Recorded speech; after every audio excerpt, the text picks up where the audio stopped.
é um ser curioso. De onde vem, para onde vai, e o mundo ao seu redor foram e ainda são incógnitas para alguns. Os primeiros hominídeos encontraram essas respostas na natureza. São exemplos de deuses daquela época, podemos colocar assim, o fogo, a lua, o sol.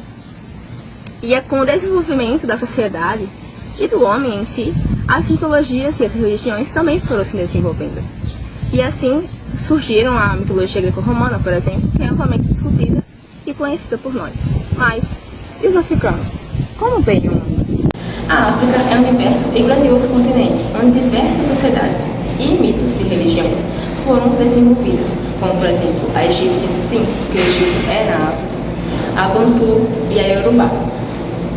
E nesse livro aqui, O que há de África em nós, vai ser relatado o mito da criação do mundo segundo a visão da mitologia Yorubá, porque cada uma dessas mitologias vão trazer a visão de mundo desses povos sobre o que está ao seu redor.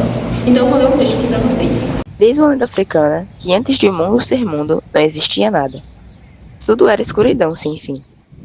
Olhando para aquele grande vazio, Olodumare, a divindade da criação, resolveu inventar o mundo, com todas as coisas que há nele. Cores, bichos, pessoas, ar, tempestade, mar, florestas, desertos e tudo mais que existe.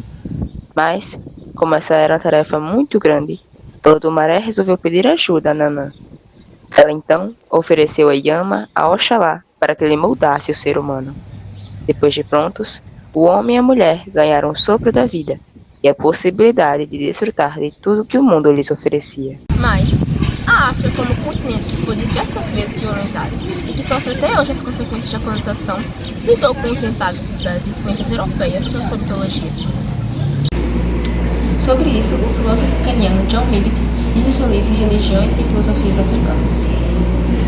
A tradição oral africana foi a principal guardiã das crenças religiosas, resistindo à imposição de narrativas coloniais e mantendo viva a cosmovisão ancestral. Embora a colonização tenha imposto novas religiões e filosofias, as tradições africanas não desapareceram. Em vez disso, elas se adaptaram, sincretizando-se com elementos das novas implicações. Isso nos mostra que as mitologias africanas elas são resilientes e resistentes, fazendo-se presentes até os dias atuais. Como consequência da violência e dos preconceitos sofridos pela comunidade negra aqui no Brasil desde a época colonial, hoje, diversas religiões de matriz africana sofrem discriminação por parte da sociedade, levando inclusive com que seus adeptos sejam levados à morte, sejam eles crianças, jovens, idosos, mães de família, como no caso da mãe de Santo Bernadette e dentre vários outros. Mas hoje, num Brasil em que a tecnologia é tão diversa, esse cenário vem mudando. Assim como qualquer fenômeno, a internet e a globalização funcionam como uma faca de dois gumes. Elas servem para resgatar memórias, mas também para perpetuar narrativas. Sobre essa dualidade desse fenômeno cultural, que é a internet, o escritor nigeriano Chinua Achebe vai falar.